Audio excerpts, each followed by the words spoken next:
Now let's talk about gathering friction fire tinder. So what caught my attention here is the type of bark on this tree.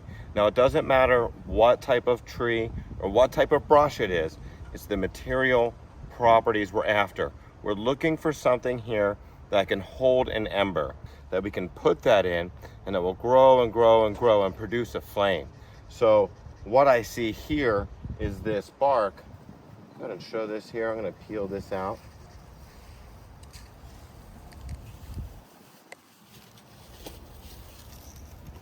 See how this just peels away from the tree? Now watch.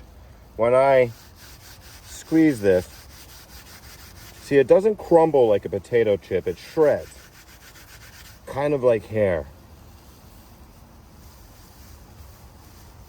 There's a lot of trees and brush that do this. Just about anything in the cedar family and our junipers, a lot of sagebrush, they all do this. Some eucalyptus and gum trees. You can find this type of bark all over the world. So I'm going to gather a big nest of this, a big bundle of this bark to use for our friction fires. So when we process our tinder bundle,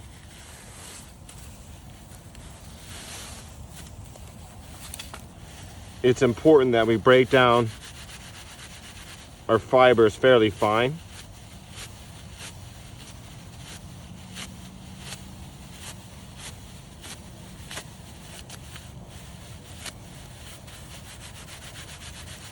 So they ignite easily. Think about trying to light the middle of a piece of paper on fire versus some paper shreds.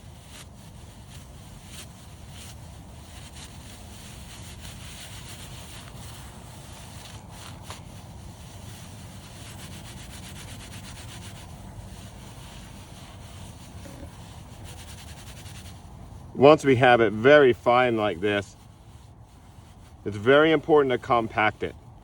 I want to get this as dense as possible. So almost like a dreadlock. So I'm going to form this into a bird's nest shape. And I'm going to be introducing a hot ember here. It's just made from hot ash. So if there's too big of an empty space, if it's just loose like this, then the ember can hit these empty spaces and just hit air and go out. So with a bundle like this, it's very compact. The ember will just grow and grow and grow, and I'll blow on it to provide the oxygen. So you want this very tight. So see how it just sticks together really well here? It looks like it'd be a lovely nest for a lovely bird. And we call this a bird's nest because it's shaped a lot like it for a good reason. We're gonna put the ember in here so it can burn out, right? So fire doesn't burn down very good, right? So we put an ember on top, it's not gonna go down very good. If we put it in this, it can grow in every direction, and we blow and blow and blow, and the ember gets bigger and it hits all these little fine pieces, and it makes us a lovely fire. So here's my tinder bundle. We want it at least this large, at least enough to fill both hands. Can never really have too much tinder. You don't want to be blowing and blowing and blowing out, especially if it's a moist day and it just keeps growing as an ember and then consumes all the tinder before it can ignite into a fire. So get it at least 2 handfuls like this, nice and thick and tightly woven. So this is quite a bit of the bark here, as you saw, but since it's compacted so much, it makes this nest. So here's our bark bundle.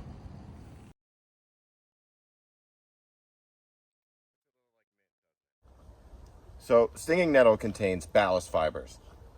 These fibers run the length of the plant and they give it strength and flexibility. They're usually processed at the end of the plant's life when people make commercial rope or cordage out of them, like again with hemp or any milkweed or any dogbane species or even nettles. So here I have the dead stalk, and you can see the fibers are very noticeable when you break it. So here we just do a break and shake. And when farmers and processors, they process these fibers, they get them, they dry them, and they break them up with the machine, of course, and then shake out the stalks. much like we're gonna do. Now, when you see the fibers dried like this, you'll begin to realize why it's used as a cotton substitute. Clothing made from stinging nettles to the touch is just about indistinguishable from cotton. And even in World War II, when we had Germany all surrounded and they couldn't get cotton imports anymore, or a lot of other imports, they harvested wild nettles from the creeks to make uniforms for their soldiers. Or at least that's what I read once. And people from East Germans to all kinds of famine survivors have lived off of the near complete nutrition of the green leaf. It saved a lot of lives in times of famine. Now this, of course, is a great Tinder bundle as well.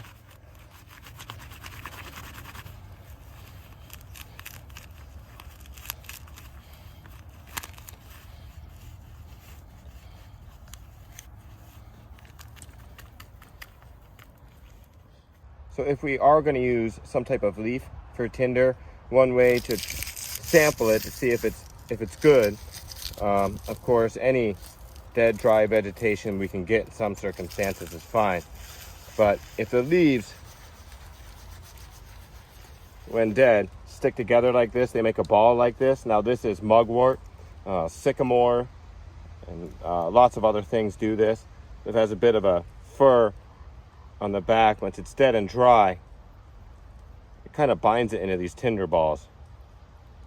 It's a really good trait, and once we put our ember in here, it'll burn like incense and won't go out, and it'll preserve it. So it gives us a long time. It gives us kind of a second chance to make a good fire from our ember. It really helps us out. So we'll show you how this works. So here's our mugwort incense ball. It's really easy to light, and once you do get it lit, it will just burn itself out like incense here. And that's why it's been used for primitive fire making, to catch your spark, as well as to keep pesky insects like flies and mosquitoes away around the world.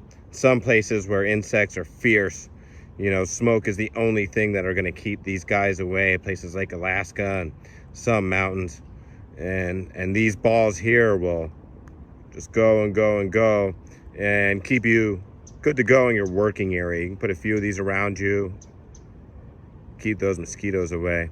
Of course, it's excellent in primitive fire making. So here I have my tinder bundle. That's a mix of these 3 different tinders that I kind of want to show you how they react. We have a bunch of dead dry leaves in here, dead shredded grasses and plant fibers like from the nettle. And here's a little mugwort in there too.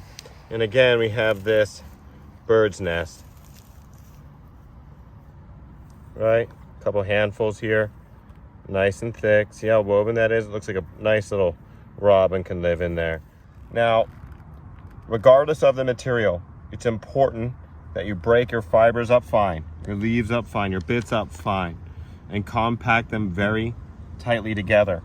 So it's one thing to make the ember, but you have a whole new fight once you get it in the bundle and try and make it in a fire. And if you didn't prepare your tinder bundle properly, if it's not large enough, if it's not compact enough, if it's not broken up enough, that delicate ember that you worked so hard for can go out. So make sure you do this part properly. The bottom side there really shows how compact.